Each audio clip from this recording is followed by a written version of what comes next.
요한복음 20장 11절부터 18절까지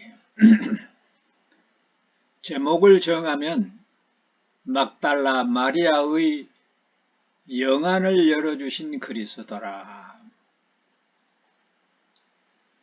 또 어쩌면은 우리의 영안을 열어주신 그리스도라. 그렇게 제목을 정해도 좋습니다. 마리아는 무덤 밖에서 울고 있었습니다. 마리아가 울면서 무덤을 들여다보니까 하얀 옷을 입은 두 천사가 앉아 있었는데, 한 사람은 예수님이 시신이 놓여있던 머리맡에, 또 한 사람은, 한 천사는 팔 쪽에 그렇게 앉아 있었습니다. 천사들이 묻습니다. 여자여 어찌하여 울고 있는가? 마리아가 대답합니다. 사람들이 내 주님을 가져갔는데 어디에다 두었는지 내가 알지를 못하겠습니다. 그렇게 말을 하고 나니 뒤에 누가 서 있는 것 같아 뒤를 돌아보니 예수님이 서 계셨습니다. 그러나 마리아는 그분이 예수님인지를 알아보지를 못했습니다. 예수님이 마리아에게 말합니다. 여자여 어찌하여 울고 있는가? 누구를 찾는가? 마리아는 그분이 동산을 지키는 사람인 줄로 알고, 선생님, 당신이 그분을 옮겨놨으면 어디에 두었는지 내게 말씀하십시오. 내가 그분을 모셔가겠습니다. 이 말을 듣고 있는 예수님께서 말합니다. 마리아야 라고 불렀습니다. 이에 마리아가 돌아서서 히브리 말로 라보니라고 대답합니다. 우리말로 번역하면 나의 선생님이여. 그냥 선생님이 아니라 나의 선생님이여.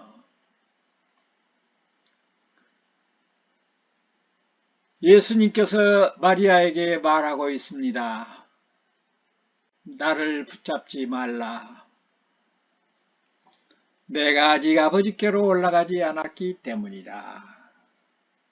그리고 너는 형제들에게 가서 나는 내 아버지이시며 너희 아버지이시며 그리고 내 하나님이시며 너희 하나님이신 그분께로 올라간다고 전해라. 그 길로 영안이 뜨인 마리아는 제자들에게 가서 예수님이 하신 말씀을 다 전했다는 것이 오늘 본문의 내용입니다. 마치 한 편의 드라마를 보는 것처럼 부활하신 예수님과 마리아의 극적인 만남의 장면이 오늘 우리 본문에서 소개하고 있습니다. 그리고 막달라 마리아의 영안을 열리고 마리아는 새로운 피조물이 되어 움직이는 장면이 우리에게 소개되고 있습니다.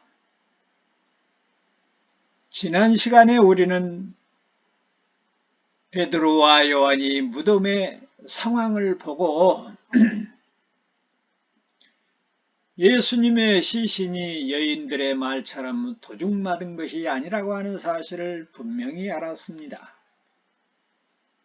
그래서 어렴풋이 예수님이 부활하셨다는 사실을 깨닫기는 했지만 옆에 있는 여인들에게 야, 예수님이 부활했다라고 자신있게 말할 수 있을 만큼 확실한 믿음으로 정립되지를 못했습니다. 그래서 반신반의하면서 또 다른 기대와 소망을 품고 자기들의 집으로 돌아갔다고 하는 장면까지 우리가 지난주에 살펴보았습니다.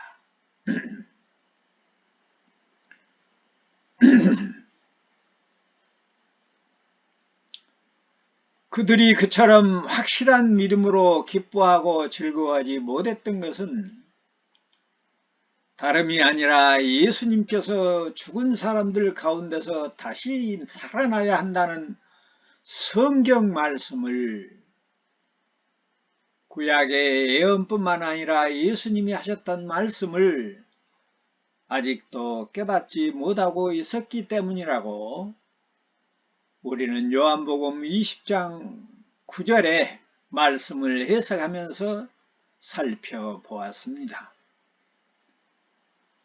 그리고 우리의 삶도 첫째도 말씀, 둘째도 말씀, 셋째도 말씀, 우리의 모든 삶의 중심은 말씀 중심이라고 하는 사실도 강조를 했습니다.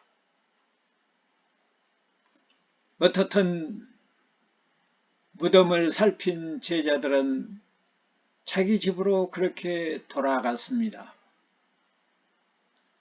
그러나 오늘 11절에 보니까 마리아는 무덤 밖에서 울고 서 있었습니다.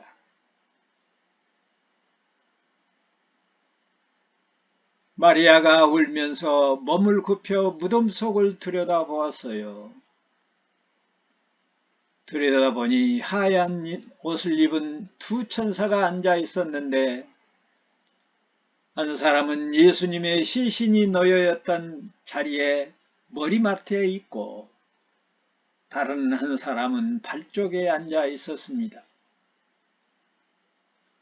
베드로와 요한은 빈 무덤을 확인하고 돌아갔지만 차마 무덤을 떠나지 못한 이 마리아는 무덤 밖에 서서 울면서 무덤 속을 들여다보았는데 흰 옷 입은 천사가 둘씩이나 앉아 있는 것을 보고 깜짝 놀랐습니다. 이러한 장면을 성경에 기록하고 있는 이유가 있습니다. 그것은 눈으로 보지 않고는, 감성적으로 느끼지 않고는 깨달을 수 없는, 말씀으로는 도저히 믿음을 소유할 수 없는 그런 어린아이와 같은 마리아의 믿음을 아신 하나님은 마리아의 영안을 열어서 말씀을 기억하고 말씀을 깨닫고 말씀을 따라 순종하도록 하는 특별한 조치였다는 것입니다. 우리들은 성경의 기록을 그냥 어떤 이야기로 들을 것이 아니라 왜 하나님이 이 말씀을 성경에서 기록하고 있는가? 그런 자세로 성경을 보게 될 것 같으면 방금 우리가 그러한 해석을 할 수가 있습니다. 아까 우리가 살펴보았지만은 13절에 보니까 천사들이 마리아에게 말합니다. 여자여 어찌하여 울고 있는가? 마리아가 대답했지요. 사람들이 내 주님을 가져다가 어디에 두었는지 내가 알지를 못하겠습니다. 천사들이 마리아에게 어찌하여 우느냐고 물었던 것은 천사들이 마리아가 울고 있는 이유를 몰라서 물었던 것은 아니지요. 마리아의 신앙 고백을 돕기 위한 하나님의 특별한 조치였습니다. 하나님의 특별한 은혜의 준비였습니다. 마리아는 사람들이 내 주를 가져다가 어디에 두었는지 내가 알지를 못해서 이렇게 울고 있다고 대답을 했는데, 그 순간 마리아는 자기 뒤에 누군가가 서 있는 것을 느꼈습니다. 14절에 보니 이렇게 말하고 나서 뒤를 돌아보았을 때에 예수님께서 분명히 거기 서 계셨는데 마리아는 그분이 예수님인지를 몰랐다는 이야기예요. 보고도 보이지 않는 사람들의 눈이었습니다. 15절에 예수님이 말합니다. 여자여 어찌하여 울고 있는고 누구를 찾는가? 예수님이 지금 몰라서 묻겠습니까? 네가 찾는 자가 바로 여기 있느니라. 마리아의 영안을 열어주시겠다고 하는 약속을 물음으로 말하고 계시는 것입니다. 그런데도 마리아는 깨닫지를 못하고 그분을 동산 지키는 동산지기인 줄로 알고 선생님, 당신이 그분을 옮겨 놓았으면 어디에 두었는지 내게 말해 주시오. 그러면 그분을 내가 모셔가겠소.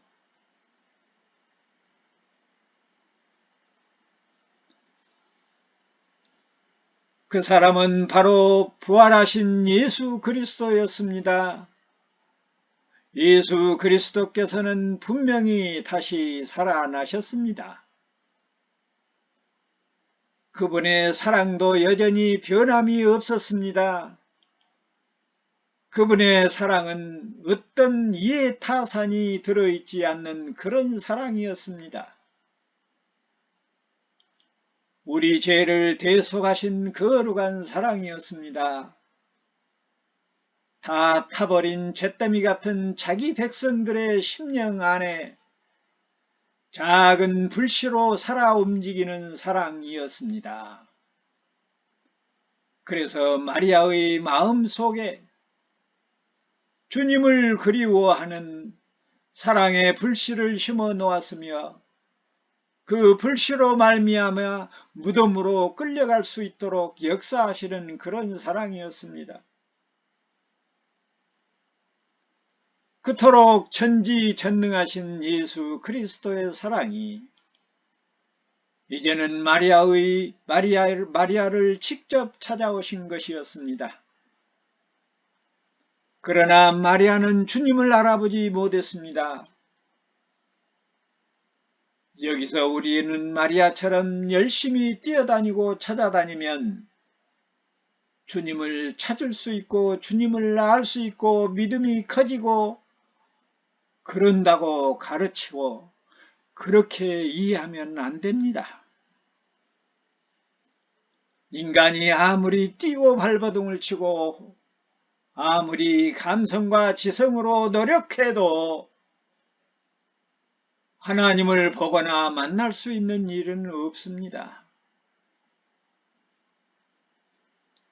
그래서 마리아도 예수님을 동산 지키는 동산지기인 줄로 알았으며 주님을 내놓으라고 애걸했던 것입니다. 주님을 보고 주님을 내놓으라고 했던 거예요. 하나님을 보고 하나님을 내놓으라고 했던 거예요. 마리아가 예수님의 시신을 찾는데 정신이 팔려서 예수님을 알아보지 못했던 것이 아닙니다. 마리아가 예수님을 알아보지 못했던 이유가 무엇입니까?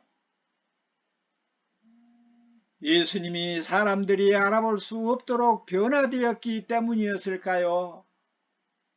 아니죠. 아니면 마리아가 너무 슬픔에 잠겨 있어서 제대로 볼 수가 없어서 알아보지를 못했을까요? 아닙니다. 보기는 보아도 볼 수 없는 것이 하나님의 모습입니다. 듣기는 들어도 알아들을 수 없는 것이 하나님의 진리인 것입니다.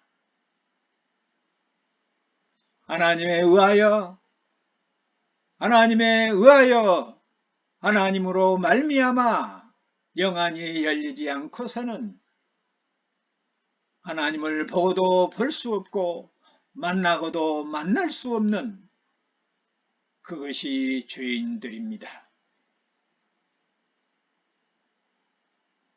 영안과 영기가 열리지 않으면 볼 수도 없고 들을 수도 없다는 이야기입니다. 마리아뿐만 아니라 우리들의 마음도, 우리의 마음의 눈도, 우리의 영안도 사실은 그 자체가 불완전하지요. 그 세상의 그 죄성과 사탄의 해방 때문에 진실을 파악하지 못하도록 되어 있습니다. 우리의 영안은 오만 가지 잡동사니로 뒤덮여 있어서, 그리고 모든 것을 죄인인 우리 자신의 좋을 대로 생각하고 우리의 욕심대로 바라보기 때문에 하나님의 은혜가 아니고는 참과 거짓을 구별할 수 없을 뿐만 아니라 하나님을 볼 수 없고 하나님의 음성을 들을 수 없다는 이야기입니다. 다시 말하면 길이요 진리요 생명이신 예수 그리스도 하나님은 은혜가 아니고는 보아도 알 수 없으며 들어도 들을 수 없는 분이었습니다. 주께서 보게 해주시고 보여주시지 않으면 그 누구도 하나님을 볼 수 없다는 뜻입니다. 그래서 들을 귀 있는 자는 들을지어다라고 말씀하신 의미도, 아무리 참다운 말씀을 들어도 하나님께서 이해할 수 있도록 귀를 열어주지 않으면 이해할 수 없는 울리는 꽹과리와 같은 소리에 불과하다는 내용입니다. 오늘 나와 여러분이 하나님의 말씀을 사모하고 과연 무슨 뜻인가 갈망하는 것은 곧바로 지금 우리 가운데 주님의 은혜가 임하고 있는 증거인 것입니다. 그런 모든 사정을 하신 예수님은 16절에 보니까 마리아를 부릅니다. 마리아야. 이 음성을 들은 마리아는 돌아서서 히브리 말로 라보니라고 말합니다. 그냥 선생님이라고 번역이 되어 있는데 나의 선생님이라는 말이에요. 호격이죠. 나의 선생님이여. 정확하게 해석하면 나의 선생님이여. 1인칭 단수 호격입니다. 라보니여. 양이 목자의 음성을 듣는 순간이었습니다. 예수 그리스도께서 자신을 알아보지 못한 한 마리의 어린 양 마리아를 보고 안타까워서 목자의 음성으로 양을 불렀습니다. 마리아야. 양은 주인의 음성을 알아듣고 따라가듯이 마리아는 주님의 음성을 듣고 나의 선생님이여 라고 불렀습니다. 우리도 지금 이 시간에 마리아를 따라 나의 선생님이여 라고 마음속 깊은 데서 부를 수 있어야 합니다.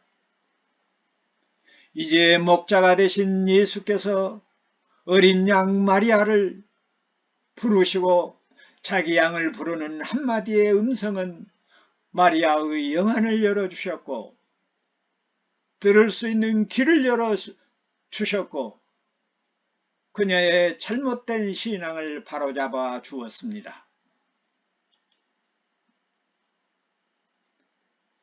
선한 목자는 양무리의 이름을 낱낱이 알고 있다는 요한복음 10장의 말씀이 그대로 이루어지고 있는 장면입니다.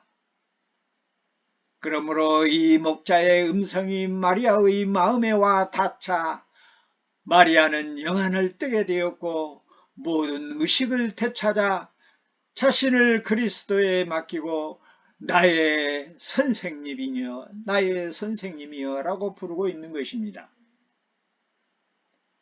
나와 여러분이 예수 그리스도 하나님께서 우리를 불러주셨기 때문에 지금 이 시간에도 아빠 아버지라고 주를 부르며 모여 있는 것입니다. 마리아는 너무나 반갑고 기쁜 나머지 나의 선생님이여 라고 부르면서 주님께 다가갔습니다.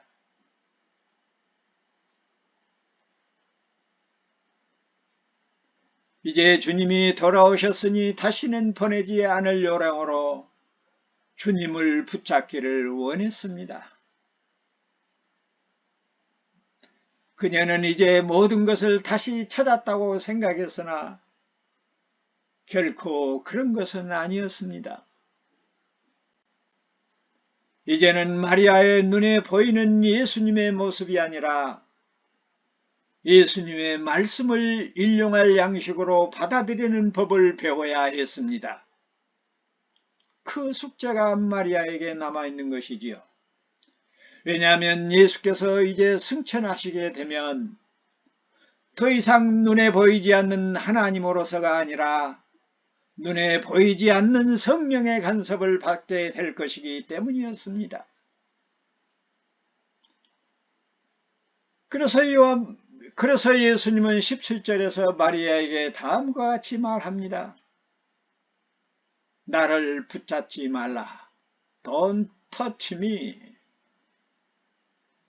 내가 아직 아버지께로 올라가지 않았기 때문이다. 너는 내 형제들에게 가서 나는 내 아버지이시며 너희 아버지이시고 내 하나님이시며 너희 하나님이신 그분께로 올라간다고 전해라.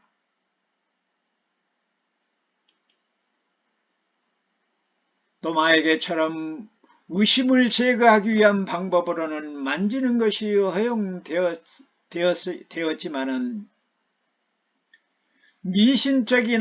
미신적이거나 승천하심으로 구속의 역사를 이루실 것을 모르고 평생 자신과 함께 같이 살 줄로만 생각하고 만지는 그리고 붙드는 것은 허용할 수가 없는 일이었습니다.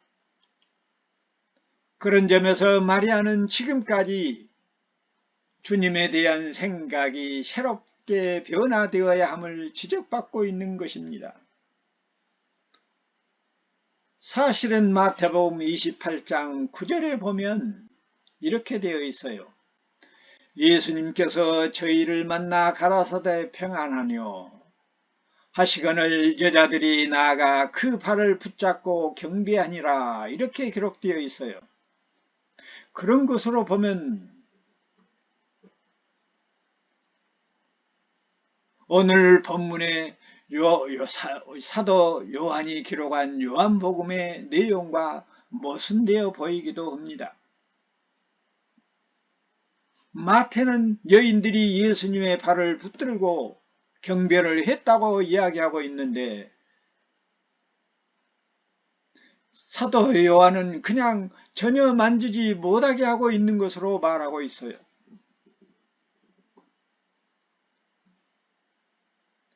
제자들에게는 자기를 만져보게 하면서 마리아에게는 만지는 것을 금한 이유는 무엇인가? 이렇게 문제를 제기할 수가 있지요.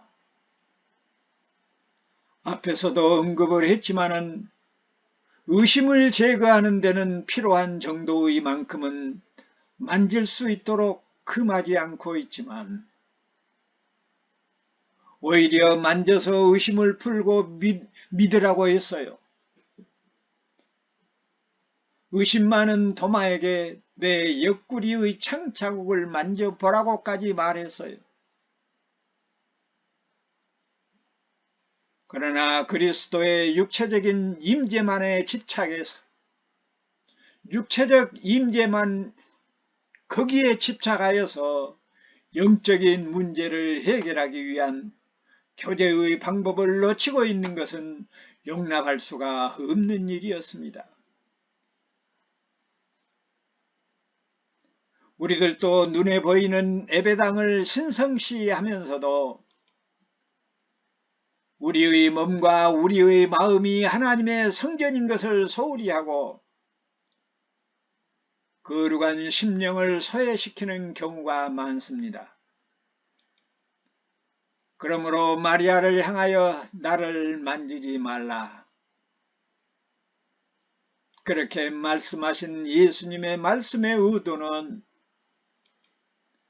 마리아가 아무리 예수님의 육체적 부활을 기뻐하고 즐거워한다 할지라도 부활하신 몸을 영원토록 자기 곁에 두고 볼 수 있는 일이 아님을 깨우쳐 주시고 그녀의 영적 성장에 불씨를 지피는 말씀이었던 것입니다. 그리고 만지지 말라는 더 큰 이유가 있었습니다. 내가 아직 아버지께 올라가지 못했기 때문이다. 육체적인 임재를 말하고 있는 것이 아니라 영적인 임재를 깨우쳐주고 있는 것입니다. 그래서 우리는 마리아에게 하신 예수님의 말씀 속에서 구속사적인 더 큰 의미를 발견하게 되는 것입니다. 마리아에게 내가 아직 아버지께로 올라가지 못했다 하는 말씀은 상당히 많은 내용의 의미를 함축하고 있는 말씀인 것을 우리는 명심해야 됩니다.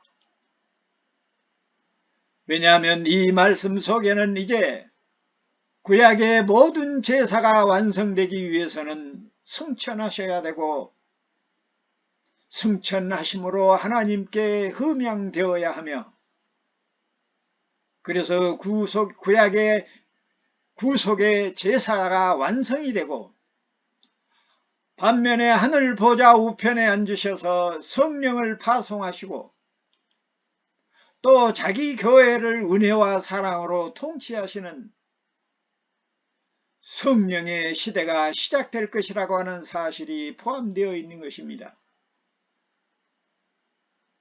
그리고 그때는 마리아뿐만 아니라 예수를 그리스도로 믿는 모든 사람들은, 예수 그리스도를 머리로 한 모든 교회들은 성령으로 붙들고 성령으로 통치하게 될 것이기 때문이었습니다. 방금 제가 드린 그런 말씀들이 앞으로 남아 있어요. 그래야 부활의 목적이 이루어집니다. 다시 말하면 여기서 우리가 예수 그리스도의 부활의 진정한 목적을 발견해야 한다는 이야기입니다. 주님의 부활의 목적은 단순히 그 세상, 죄악된 세상, 사탄의 세력을 이겨내는 승리 정도가 아니라 결국은 하나님 보좌 우편에 오르셔서 그리스도의 왕국의 왕으로 등극하고 성령을 파송하여 자기 백성에게 약속했던 영원한 나라를 완성하고 준비하는 일이었습니다.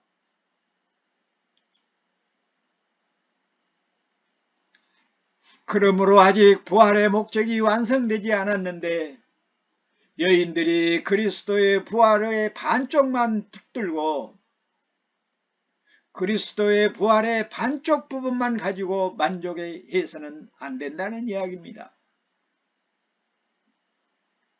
그리스도의 임재를 세상에 제한하려고 하는 것은 그것은 잘못된 사상임을 깨우쳐주고 있는 것입니다.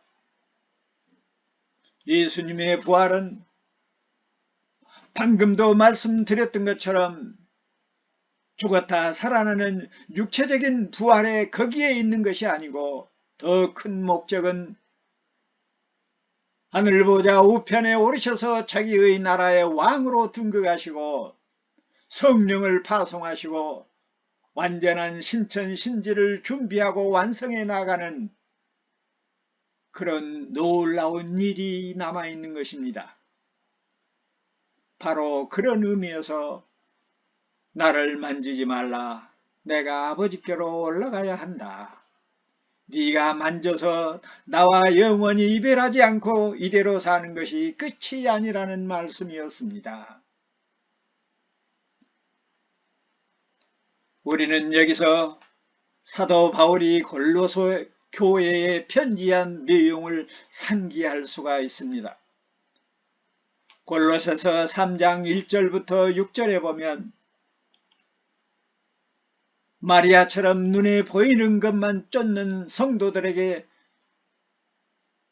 경고하고 권면한 말씀이 나타나고 있습니다.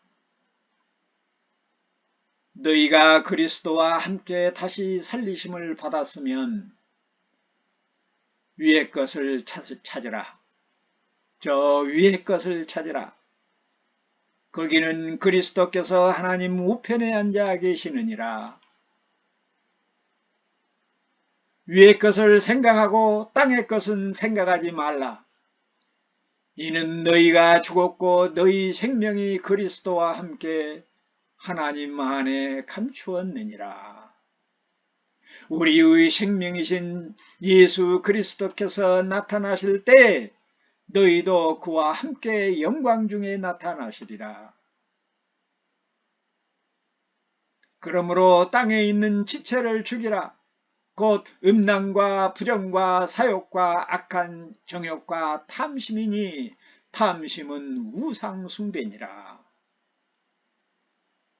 이것들을 인하여 하나님의 진노가 임하느니라 라고 말씀하시므로 눈에 보이는 것, 땅에 있는 것으로 즐거워하고 소망을 두는 사람들에게 보이지 않는 그리스도께로 마음과 생각을 돌리라고 말씀하고 있습니다.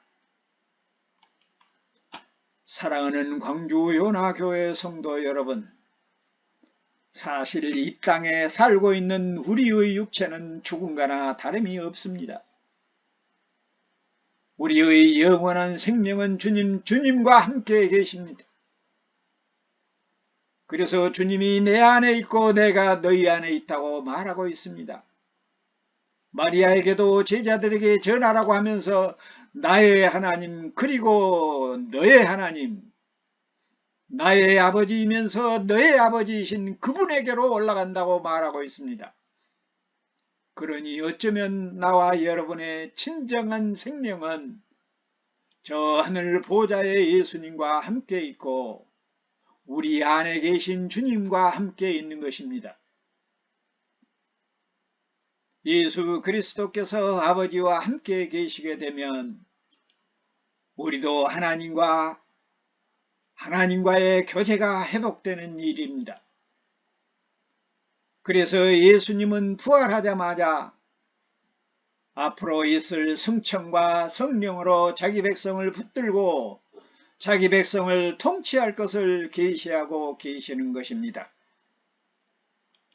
그래서 예수님은 마리아에게 그 소식을 전하라고 너희는 내 형제에게 가서 이르되 내가 내 아버지 곧 너희 아버지 내 하나님 곧 너희 하나님께로 올라간다고 전해라.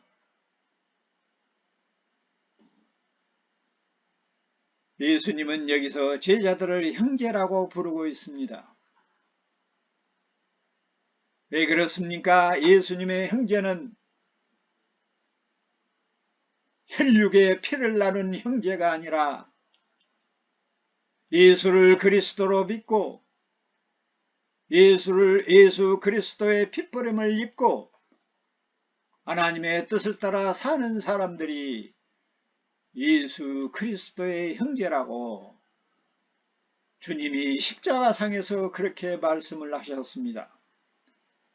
그 육체적인 고통 속에서도 누가 내 부모고 누가 내 형제냐? 하나님의 뜻을 따라 사는 자가 아니겠는가? 그러므로 예수 그리스도의 핏부림을 받고 예수를 그리스도로 믿고 하나님을 아빠라고 부르면 나와 여러분도 예수님의 형제인 것입니다. 마지막 18절을 보니까 막달라 마리아는 제자들에게 뛰어갔습니다. 그리고 한마디로 말씀을 전합니다. 내가 주님을 배웠다. 그리고 주님께서 자기에게 하신 말씀을 전했습니다. 뭐라고 전했을까요? 나의 아버지 그리고 너의 아버지, 나의 하나님 그리고 너의 하나님께로 내가 올라간다고 전했습니다. 말을 바꾸면 내 부활은 여기서 끝나는 것이 아니라 하늘 보좌 우편에 올라가서 구약의 모든 제사를 성취하고 그리스도의 왕국의 왕으로 취임하여 성령을 파송하고 우리가 영원히 함께 살 신천신지를 준비하고 완성해 나가도록 그렇게 하겠다. 이 말씀이었던 것입니다. 영안이 열리고 연기가 뚫린 마리아는 이제 더 이상 옛날 마리아가 아니었습니다. 그녀의 변화된 모습을 성경은 일일이 소개하고 있지 않지만 예수님의 말씀, 그 말씀에 순종하여 제자들에게 그대로 전하고 있는 것을 보면 그녀의 변화된 증거가 충분히 나타나고 있기 때문에 그렇습니다. 마리아는 제자들을 만나 자신이 주님을 만났다고 말했습니다. 그리고 내 아버지 곧 너희 아버지, 내 하나님 곧 너희 하나님께로 올라간다고 주님의 말씀을 전했습니다. 예수님의 부활은 마리아와 더불어 사랑하는 제자들의 마음속에 주님을 사랑할 수 있도록 새롭게 변화를 시켰습니다. 지금은 우리 모두의 심령 속에 성령의 역사로 말미암아 주님의 사랑이 우리의 심령 안에 자리 잡고 있습니다. 그리고 저 높은 우리 안에 계신 주님을 바라보며 날마다 감사와 찬양의 삶을 살아가고 있습니다. 이 놀라운 은혜가 나와 여러분뿐만 아니라 사랑하는 우리의 부모와 형제와 남편과 아내와 자녀들과 자손 대대로 임하기를 성부와 성자와 성령의 이름으로 축원합니다. 아멘.